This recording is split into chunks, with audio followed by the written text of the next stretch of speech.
اچھا ایک عجیب بات بتاؤں، آپ کے یہاں ہلدی کی رسم ہوتی ہے کہ نہیں؟ کوئی بتائے بھائی، مجھے نہیں معلوم۔ ہوتی ہے نا؟ ماشاءاللہ۔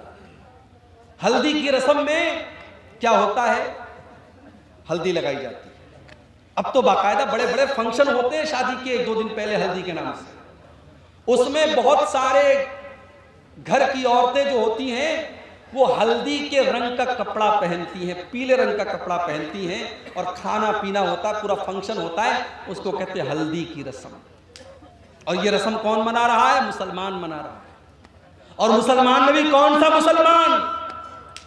جس کا یہ دعویٰ ہے کہ وہ قرآن و حدیث پہ چلتا ہے، جو سینے پر ہاتھ باندھتا ہے، جو برابر رفع دین کرتا ہے، جو آمین زور سے بولتا ہے، اور جو کہتا ہے کہ صاحب ہم پکے اہل حدیث ہیں، اس کے گھر میں بھی ہلدی کی رسم ہے۔ جاؤ گوگل کے پر ٹائپ کرو، ہندی میں ٹائپ کرو، ہندی تو آتی ہے نا آپ لوگوں کو، ہندی میں ٹائپ کرو ہلدی کی پرمپرا کہاں سے شروع ہوئی، بس اتنا ٹائپ کر دو گوگل کے اندر۔ ہلدی کی پرمپرا ہمارے بھارت میں شروع ہوئی، یہ بھارتی پرمپرا ہے، اور ہندو سماج کے اندر ہلدی کو یہ مانا جاتا ہے کہ اگر آپ نے ہلدی لگائی ہے تو آپ کو نظر نہیں لگے گی، سماج کے اندر، گھر کے اندر منحوسیت نہیں آئے گی، نظر نہیں لگے گی۔ اس پرپز کے ساتھ اور اس ادیش کے ساتھ ہلدی لگائی جاتی ہے، اور آج ہمارا مسلمان بھی اپنے شادی بیاہ پر ہلدی لگا رہا ہے۔ کیا آپ نے اللہ کے نبی کی وہ حدیث نہیں پڑھی؟ من تشبہ بقوم فہو منہم، جو کسی قوم کی نقل کرے گا وہ انہی میں سے ہوگا، انہی میں سے ہوگا۔ اور آگے بڑھیے، شادی کے موقع پر لڑکا جب اپنی سسرال جاتا ہے تو اس کی جوان جوان سالیاں اس کا راستہ روک لیتی ہیں، جوان جوان سالیاں اس کے جوتے چرا لیتی ہیں، اور جب تک وہ جوتا کی چورائی نہ دے دے، وہ دروازے کی چھکائی نہ دے دے، تب تک وہ اپنی بیوی کو رخصت کر کے لے کے نہیں جا سکتا۔ میرے پیارے ساتھیوں، یہ سارے کام ہوتے ہیں، اور شادی کے کارڈ پہ لکھا جاتا ہے نکاح مسنون۔ او لوگوں، اس نکاح کے اندر ہم نے کچھ بھی مسنون نہیں رکھا، اس نکاح کے اندر کوئی بھی کام ہم نے سنت کے مطابق نہیں رکھا، بس ایک کام سنت کے مطابق ہو رہا ہے، مولوی صاحب آتے ہیں نکاح پڑھاتے ہیں، بس یہی کام سنت کے مطابق ہو رہا ہے، باقی سر سے پیر تک نکاح کے اندر حرام کام ہو رہا ہے۔ کتنے لوگوں کی شادی میں ویڈیو ریکارڈنگ ہوتی ہے، باقاعدہ ویڈیو کیمرہ والا آتا ہے اور عورتوں کے اندر گھس کر کے دلہن کا اور اس کے کمرے کا ویڈیو بناتا ہے، اور بعد میں بڑے شوق سے وہ ویڈیو بھی دیکھا جاتا ہے۔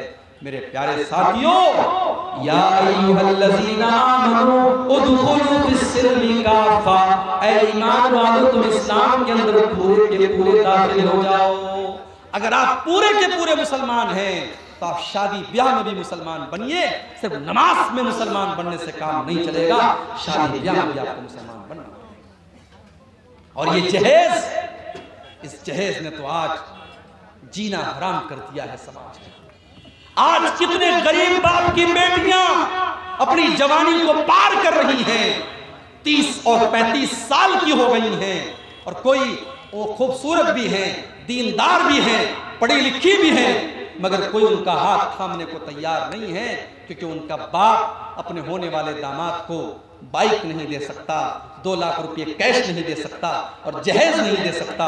میرے پیارے ساتھیوں، اس جہیز کی رسم نے آج کتنے غریبوں کی بیٹیوں کو اپنے قدم حرام راستے کی طرف لے کے جانے پر مجبور کیا ہے، اور کتنی جوان بیٹیوں کی جوانی ڈھل گئی، اور کتنے گھروں میں بدکاری ہو گئی، اور کتنے باپوں نے خودکشی کر لی اور بیٹیوں نے خودکشی کر لی، مگر ہماری آنکھیں نہیں کھلتی، اور ہم اس رسم سے پیچھا چھوڑانے کو تیار نہیں ہیں، کیونکہ لالچ بھرا ہوا ہے دل کے اندر، اور نکاح کے ذریعے ہم یہ چاہتے ہیں کہ ہم اپنے بیٹے کا سودا کر لیں، اور شادی کے ذریعے ہم پیسہ کما لیں۔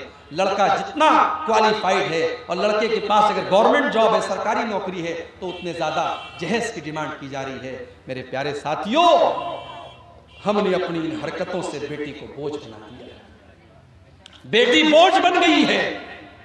آج کسی کو 2 بیٹیاں ہوں اور تیسری بیٹی اس کو ہو جائے تو ہاسپٹل کی نرس بھی بڑا دھیرے سے آ کے کہتی ہے صاحب آپ کو بیٹی ہوئی، اس کو پتا ہے کہ اس کو کوئی خوشی نہیں ہوگی۔ ہاں بیٹا اگر ہوا ہے تو ہاسپٹل کی نرس بھی آ کر کے کہے گی کہ ہمیں مٹھائی کھلائیے، ہمیں نذرانہ دیجئے، کیونکہ بیٹا ہوا ہے تو کما کے لائے گا، اور بیٹی ہوئی ہے تو اس کو جہیز دینا پڑے گا۔ ہم نے بیٹیوں کو بوجھ بنا دیا ہے میرے پیارے ساتھی۔ اللہ کی قسم اگر یہ بیٹیاں بوجھ ہوتی تو اللہ اپنے نبی کو 4 بیٹیاں نہ دیتا۔ میرے نبی کو اللہ نے 4 بیٹیوں سے نوازا۔ سب سے بڑی بیٹی کا نام زینب تھا، ان کی شادی ابو العاص ابن ربیع سے ہوتی ہے۔ دوسرے نمبر کی بیٹی کا نام ام کلثوم ہے، ان کا نکاح حضرت عثمان غنی کے ساتھ ہوتا ہے۔ تیسری بیٹی کا نام رقیہ ہے، ان کا نکاح بھی حضرت عثمان غنی کے ساتھ ہوتا ہے۔ پہلے رقیہ کا نکاح ہوتا ہے، جب ان کا انتقال ہو جاتا ہے تب ام کلثوم کا نکاح ہوتا ہے۔ ایک آدمی کے نکاح میں 2 سگی بہنیں ایک ساتھ نہیں رہ سکتی۔ ہاں، ایک بہن کا انتقال ہو جائے تو وہ اپنی سالی سے شادی کر سکتا ہے، لیکن ایک ساتھ 2 بہنوں سے شادی کرنا اسلام میں حرام ہے۔ اور چوتھی بیٹی اللہ کے نبی کی جو سب سے چھوٹی اور سب سے لاڈلی بیٹی ہے، اس کا نکاح ہوتا ہے حضرت فاطمہ کے ساتھ۔ اگر بیٹیاں کلنک ہوتی اور بیٹیاں بوجھ ہوتی تو اللہ اپنے نبی کو 4 بیٹیاں نہ دیتا۔ میرے بھائیوں، اس جہیز کی رسم نے آج بیٹیوں کو بوجھ بنا دیا۔ آج ہمیں پورا مسلمان ہونے کی ضرورت ہے۔ آج ہمیں اپنے شادی بیاہ کے سسٹم کو بھی سدھارنے کی ضرورت ہے۔ آئیے پھر سے ہم اسی آیت کی طرف بڑھتے ہیں۔ قرآن کریم کے دوسرے پارے کی آیت ہے، یا ایھا الذین آمنوا ادخلوا فی السلم کافہ، اے ایمان والو تم اسلام کے اندر پورے کے پورے داخل ہو جاؤ۔ اخلاق کیسا ہے ہمارا؟ اخلاق کیسا ہے ہمارا؟ لوگوں کے ساتھ ہمارا ویوہار کیسا ہے؟ لوگوں کے ساتھ ہمارا سلوک کیسا ہے؟ نمازی تو ہیں ہم 5 ٹائم، مگر ہمارا پڑوسی ہم سے پریشان ہے، گاؤں والے ہم سے پریشان ہیں، ہماری زبان سے پریشان ہیں۔ اگر آپ کا اخلاق اچھا نہیں ہے تو آپ کی نماز کل قیامت کے دن آپ کے منہ کے اوپر مار دی جائے گی۔ اللہ کے نبی فرماتے ہیں، ما من شیء یوضع فی المیزان اثقل من حسن الخلق، قیامت کے دن انسان کے نام اعمال میں سب سے وزندار چیز اگر کوئی ہوگی تو اس کے اچھے اخلاق ہوں گے۔ ہمارے نبی کا اخلاق دیکھو، ہمارے نبی کا اخلاق دیکھو۔ آپ نے کبھی اپنی ذات کے لیے کسی سے بدلہ نہیں لیا، کسی سے انتقام نہیں لیا، اپنے خون کے دشمنوں کو بھی آپ نے معاف کر دیا۔ جب مکہ فتح ہوا اور آپ کے وہ دشمن جنہوں نے نماز کی حالت میں آپ کے اوپر گندگی ڈالی تھی، جنہوں نے آپ کو مکہ سے نکالا تھا، جنہوں نے آپ کو بہت طریقے کی تکلیفیں دی تھی، آج وہ سب کے سب لائن سے کھڑے ہیں۔ اللہ کے نبی پوچھتے ہیں، بتاؤ تمہیں مجھ سے کیا امید ہے؟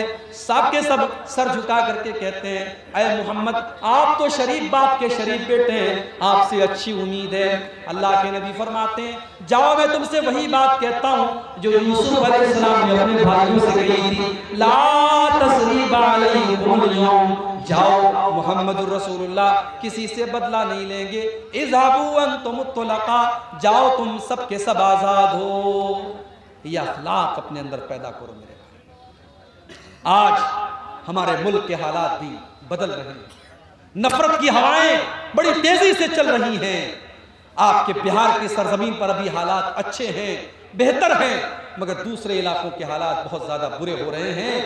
مگر میں سمجھتا ہوں کہ نفرت کی اس آندھی کو بھی ہم روک سکتے ہیں۔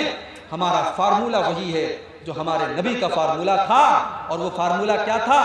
ادفع باللتی ہی احسن فاذا الذی بینک وبینہ عداوۃ کانہ ولی حمیم، برائی کا بدلہ بھلائی سے دو، تمہارا کٹر دشمن بھی تمہارا جگری دوست بن جائے گا۔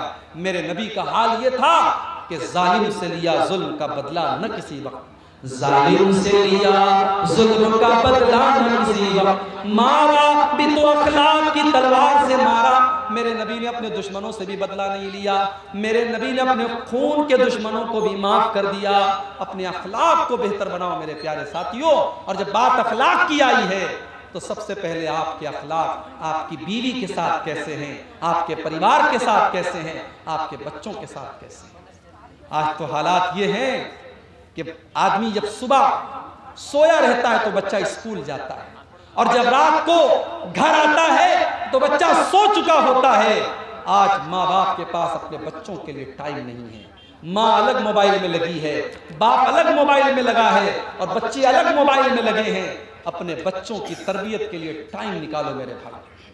مہاراشٹر کے اندر ایک جگہ ہے شولاپور، ایک مرتبہ شولاپور میں پروگرام میں گیا، ایک صاحب کے گھر میں گیا، بڑے اچھے آدمی تھے، نیک آدمی تھے۔ انہوں نے کہا مولوی صاحب میں رات میں جب سوتا ہوں تو سورہ ملک پڑھ کے ضرور سوتا ہوں۔ اللہ کے نبی کی حدیث ہے کہ جو رات کو سورہ ملک پڑھ کر کے سوئے گا اللہ اس کو عذاب قبر سے بچائے۔